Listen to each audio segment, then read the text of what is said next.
부천이 실상인데 허상도 되고 실상도 되는데 이제 두 분 말씀을 잘 들었고요. 다 옳은 말씀이 특히 황원교 선생님께서 사실인권위원회에서 사실상 사치경찰제 안도 사실은 위반을 하시는데 많이 하시고 연구도 많이 하셔서 저도 오히려 황 교수님 글을 보고 많이 배우는 입장이라 제가 아마 했던 지적들도 대성되하지 않을까라는 생각이 듭니다. 저는 큰 틀에서 보면은 개혁은 의미 있는 결과를 만들어내야 된다고 생각합니다. 결과가 없는 개혁은 사실은 굉장히 공허하고요.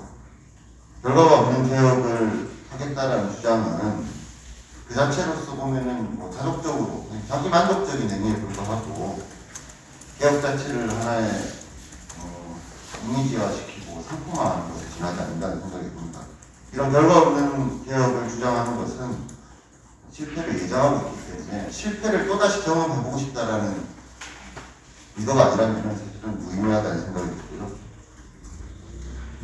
그래서 지금 문재인 정부의 개혁이 허상이다라고 저는 얘기하고 싶은데 그런 측면이 있다는 걸 먼저 말씀드리고, 두 번째는 개혁은 방향도 올바라야 되고 내용도 좀 구체적이어야 된다는 생각이 듭니다. 그런 방향으로 가면서 그걸 갖다 이름만 개혁이다라고 보시면 그것은 개혁이 아니죠. 반개혁적인 개혁에 저항하는 거에 가름 아니다라는 생각이 들고요. 개혁도 아닌 걸 개혁처럼 포장해서 주장하는 것은 굉장히 시대에 역행하는 라는 생각이 들고,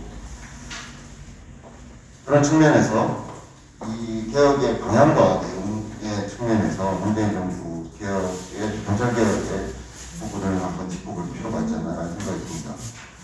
그래서 먼저 이제 대선 공약 이행 면에서 보면은 앞서 이제 다 말씀을 하셨던 내용인데요. 대선 공약이라고 해봐야 광역단위자치경찰제 정부 확대, 그 다음에 경찰위원회 실질을 통한 경찰에 대한 민주적 통제 강화, 사실상 두 가지밖에 없었거든요. 경찰 관련해서는. 나머지 이제 부분에 보면 인권, 보호 이런 얘기들이 조금 나오긴 하는데 큰 틀에서 보면 두 가지였습니다. 그럼 이제 먼저 자치경찰제가 시행됐냐, 황 교수님께서 잘 지적을 주셨듯이 지금 현재 이제 국가경찰과 자치경찰 조직과 운영에 관한 법률 이 시행 중에 있는데요.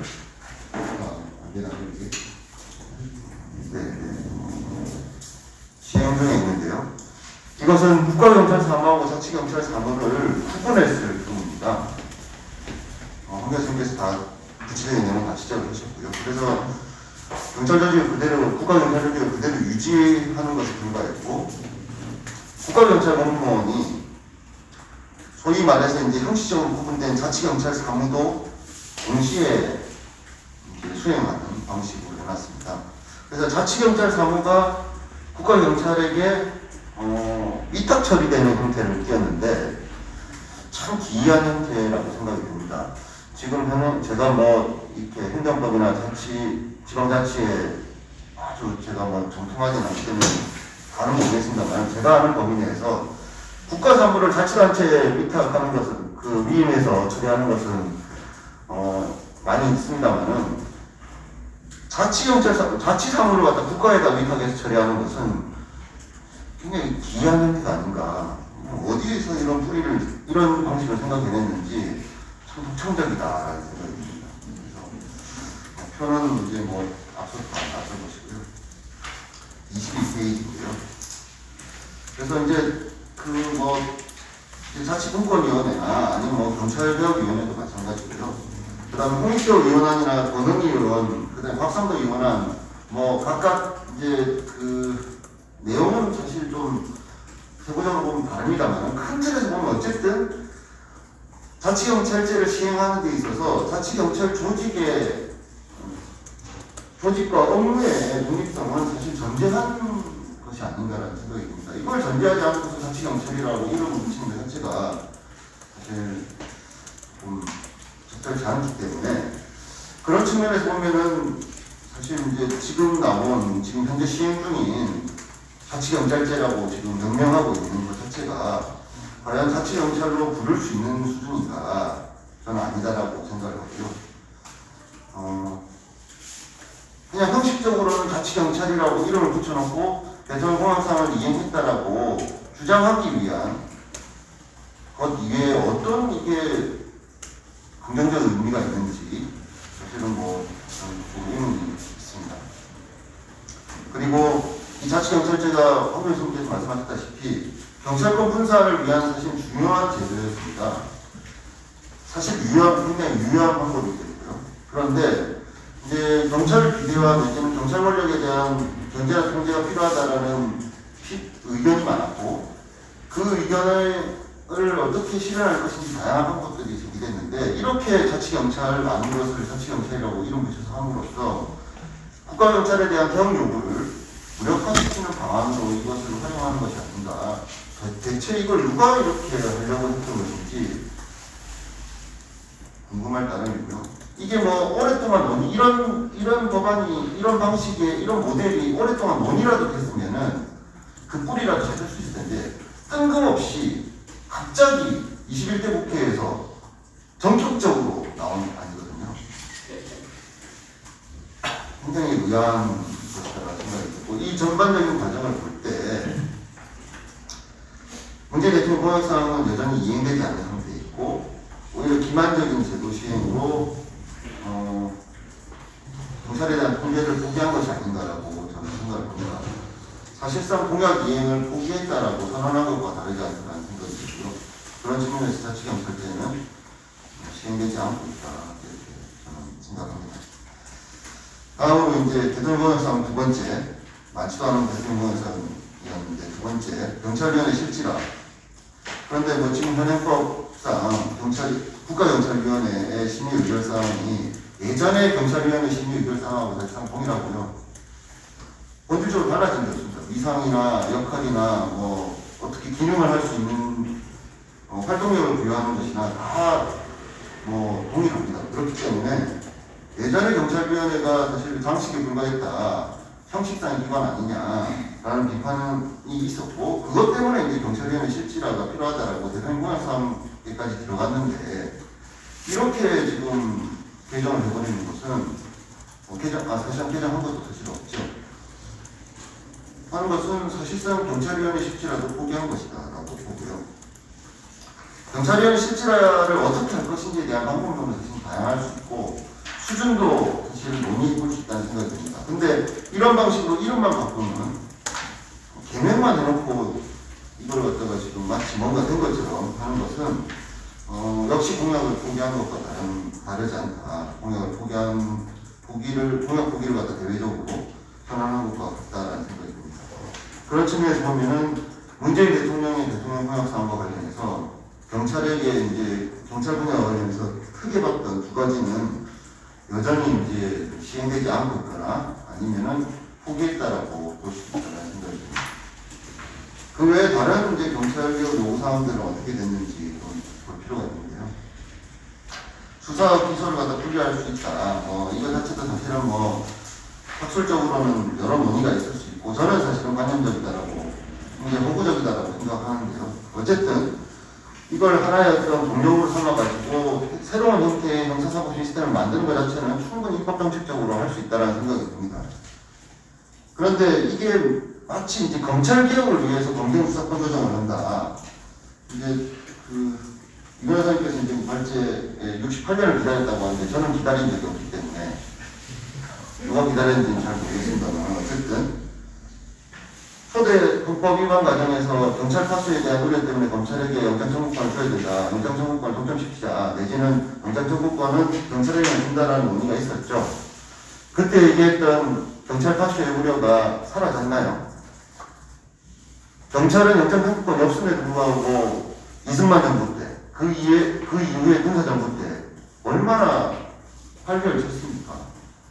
경찰 파쇼가 지금 파쇼 우려가 그때 해방 직후에 경찰 파쇼에 대한 우려가 지금은 완전히 사라졌다고 볼 수 있나요? 더더군다나 예전에 일제 치하를 거치고 이제 해방이 돼가지고 그때 우리 헌법을 위반하셨던 우리의 그 입법자들, 그 헌법 초대 헌법을 만드셨던 분들이 그 이후에 수없이 이제 많은 연구를 하고 그 대한민국 그 이후에 한국 발전에 기여를 했던 많은 사람들이 연구했던 성과에 토대하에서 지금 이야기하는 경찰개혁이나 아니면은 수사권의 문제나 이런 것들에 관련돼서 이야기를 하는 분들보다 더 우월하다 고 생각하는 근거가 도대체 뭔지 저는 의문이 있습니다. 초대 헌법 위반자들의 말이라고 해서 그걸 근거 꼭지처럼 여기는 것 자체가 저는 별다른 근거가 없다고 생각하고요. 해방 직후에 그분들이 배웠던 학문적 깊이, 고민들은 이미 우리 해방이 언제 됐는데요, 지금. 그 70년 동안 쌓아온 대한민국의 그 고민과 학문 발전을 갖다 전혀 고려하지 않은 것이라고 생각합니다. 어떻게 그 70년 전에 사람들의 말을 갖다가 아직도 근거국적처럼 받아들여가지고 그걸 갖다가 레퍼런스로 삼아가지고 이건 원래 이렇게 해야 된다 이런 주장을 할 수 있는지 저는 상식적으로 납득할 수 없고요. 그래서 그런 것들은 조금 조심해야 된다는 생각이 듭니다. 어쨌든 검찰개혁을 위해서 검경수사권을 수단으로 삼았다는 것이 솔직히 문제였는데 검찰권 오남용은 검찰의 직접 수사 영역에서 사실 많이 벌어졌습니다. 그런데 수사 기소를 분리해야 된다라고 하면서도 문재인 정부의 검찰개혁안 내지는 검경수사권 조정은 검찰이 직접 수사를 제한하는 것이 아니라 오히려 보장하고 장려하는 방향으로 개혁안을 만들었습니다. 개혁안이라고 말하기도 사실은 민망한 수준이고요. 그리고 2012년에 검경수사권 조정되면서 송치전의 경찰 수사에 대해서 수사지휘가 사실상 사라졌는데 그 사라진 영역에 대한 이제 검찰의 적법성, 적정성 통제를 할 수 있는 제도적 장치를 더 무력화시키는, 더 걷어내는 방식의 검경수사권 조정을 마치 개혁 방안인 것처럼 보도한 것 자체가 대단히 이것은 문제가 있다는 생각이 듭니다. 검찰이 직접 수사를 제한하지도 않고 경찰의 수사에 대한 통제, 적법성, 적정성 통제도 약화시키는 것을 어떻게 개혁이다라고 얘기하면서 그것이 마치 오랫동안 기다렸다라고 얘기할 수 있는지 많은 시민단체들이나 많은 학자분들이 그렇게 얘기하셨는데 저는 도대체 이걸 납득할 수가 없었습니다. 그리고 이제 어쨌든 검경수사권 조정이 됐는데요.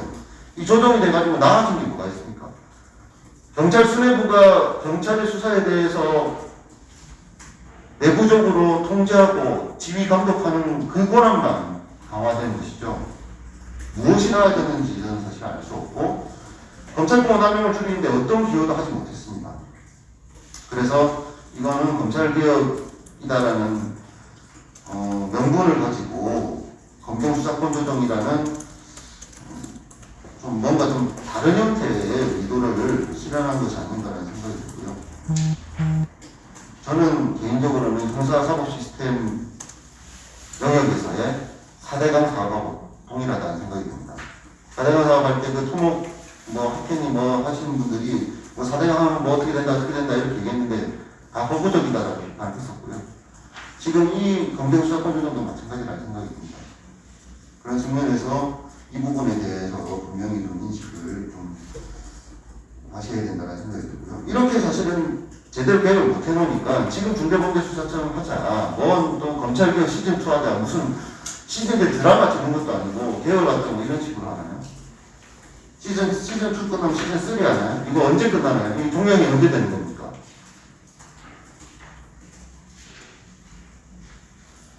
그렇기 때문에 이 검경수사권 조정이 마치 이제 선인 것처럼 전제하고 이제 얘기를 하는 것은 사실은 적절치 않다는 생각이 들고요. 물론 긍정적인 효과도 있고 평가할 부분도 있다는 생각이 듭니다. 근데 국민의 인권보호나 아니면 형사사법절차의 완성도, 효율성 측면에서 이것이 과연 어떤 부정적인 역할을 하는지에 대해서 수많은 지적이 있었고 그런 지적에 대해서 충분히 귀담아 들어주고 반영할 수 있는 여지가 있었음에도 불구하고 이걸 갖다가 일방통 형식으로 처리한 것은 대단히 문제라는 생각이 들고 이렇게 개혁을 추진하니까 검찰이 당연히 큰 반발을 안 했지 않습니까? 검찰 개혁에, 이 문재인 정부의 검찰 개혁에 반발한 게 어디 있습니까? 지금 중대범죄수사청 얘기 나오니까 조금 뭐 목소리나 되죠. 검찰로서 나쁘지 않았거든요. 실질적으로 중요 사건에 대한 수사 개시를 보장받았고 수사를 확대할 수 있는 제도적 장치를 만들었습니다.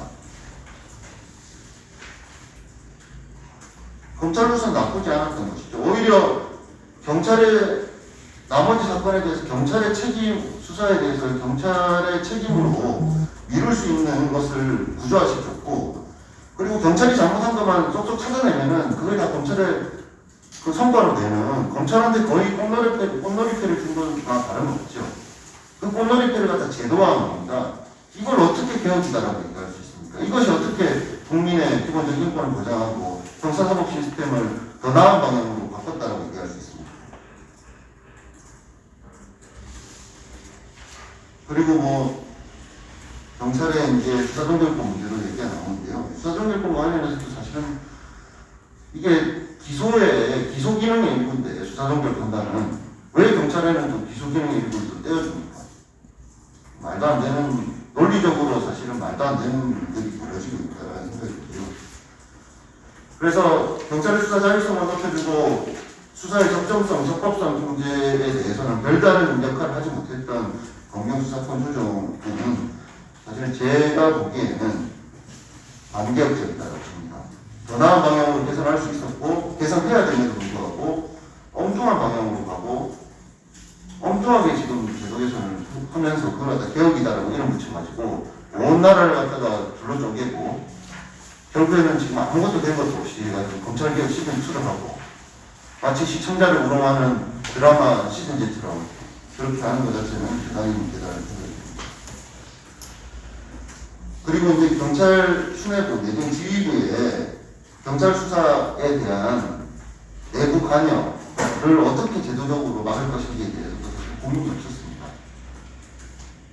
우리는 경찰 수뇌부 내지는 경찰 지휘부 내지는 경찰 내부에서 경찰 수사에 대해서 수없이 관여하는 것들에 대한 경험이 있습니다. 그 경험들은 왜 개혁안에 반영되지 않았을까요? 저는 대단히 선택적인 제도 개선 내지는 제도 변화를 문재인 정부가 선택했다는 생각이 듭니다. 국가수사본부 얘기도 나오는데 국가수사본부가 무슨 행정경찰, 사법경찰 분리라고 평가하기는 사실 어렵고요. 그렇게 얘기하는 것 자체가 마치 경찰에 행정경찰, 사법경찰 분리가 필요하다라는 그 개혁 요구를 분쇄시키기 위한 경찰청의 권리를 그대로 답습하는 거라는 생각이 듭니다.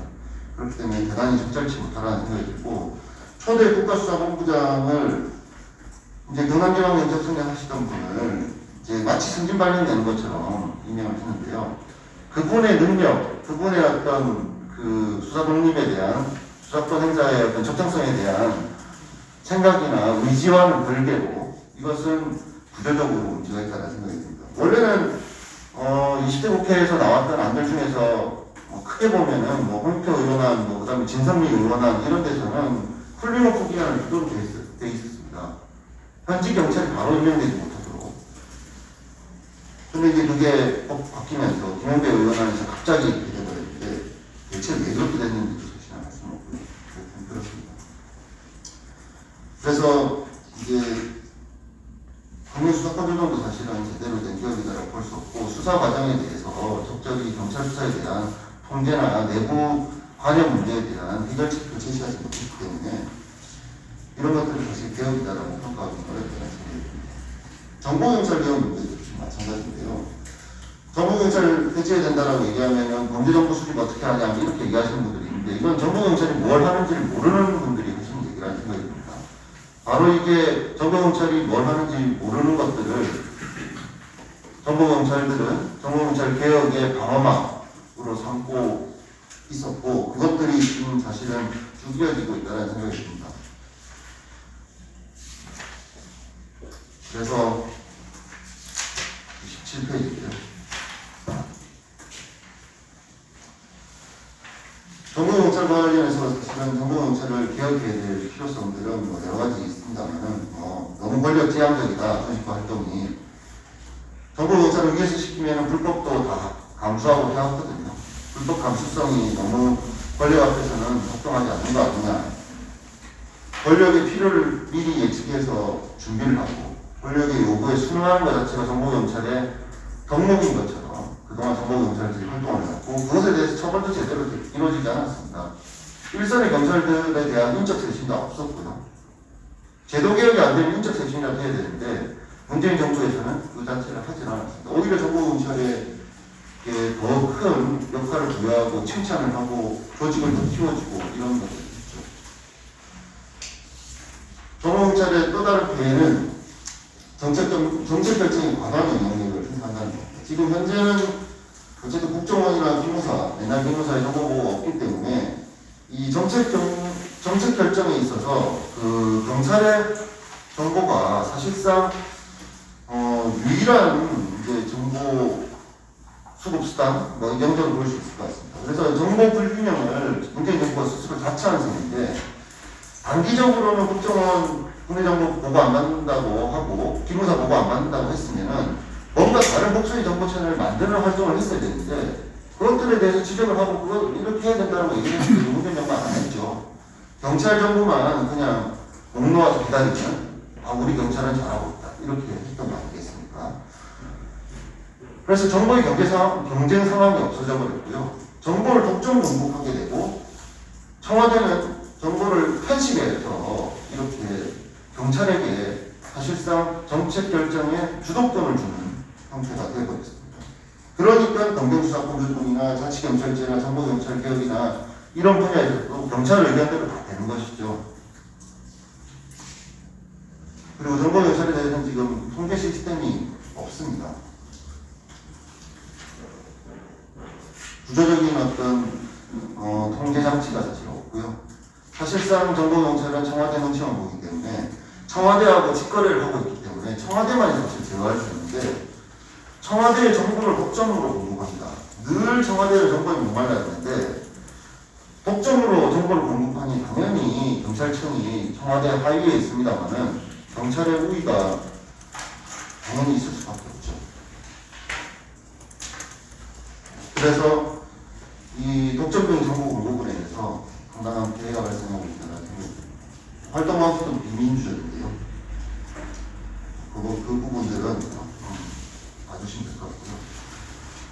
그래서 사실은 이제 경찰법 개정에 사실 중요한 부분은 정보경찰 개혁인데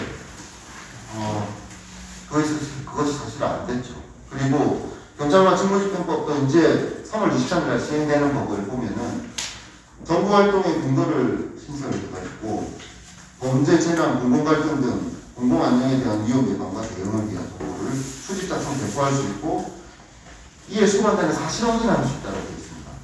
이 정보경찰이 참 영원했던 그 근거 규정이거든요.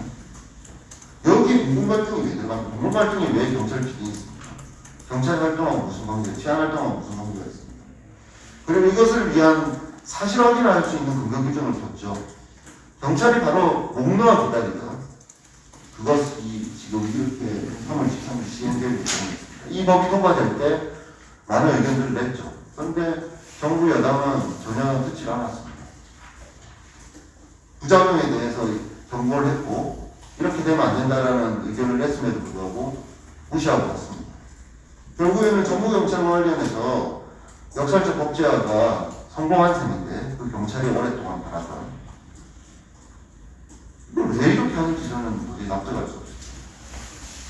그래서 정리하면은 문재인 정부는 경찰개혁을 하지 않았다라고 저는 생각을 하고 그래서 개혁을 했다라는 거짓말은 이제 더 이상 하지 말아야 된다는 생각입니다.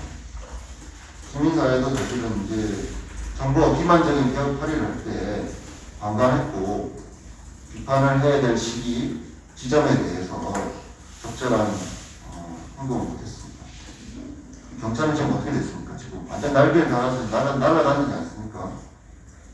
검찰도 사라지고 국정원도 사라지고 이제 경찰만 남게 되면은 이게 바로 우리가 원하는 경찰 개혁의 모습이잖아요. 국가 권력기관의 개혁이 바로 이걸 갖다가 원했던 건가요? 그래서 문재인 정부 개혁이 실패한 게 아니라 반개혁적인 행위를 했던 것이고 그것이 성공한 겁니다. 이거는 매우 심각하게 받아들여야 됩니다. 이 부분에 대해서 우리 시민사회나 아니면은 학교에서 사실은 우려가 굉장히 많았죠. 그런데 왜 안 들었을까요? 문재인 정부하고 정부 여당이 그 부분에 대해서 생각을 해봐야 되고, 이런 측면에서 뭐 경찰 개혁과 관련해서 뭔가 성과가 있다든지 조그만 성과를 갖다가 과장해서 이렇게 얘기하거나 아니면은 부작용을 갖다가 축소해서 얘기하는 것 정도에서 그칠 게 아니라 지금 이것은 분명히 반기업 상황임을 인식하고 최소한 시민사회는 행동해야 된다는 생각이 듭니다. 이상입니다. 네. 현행 경찰계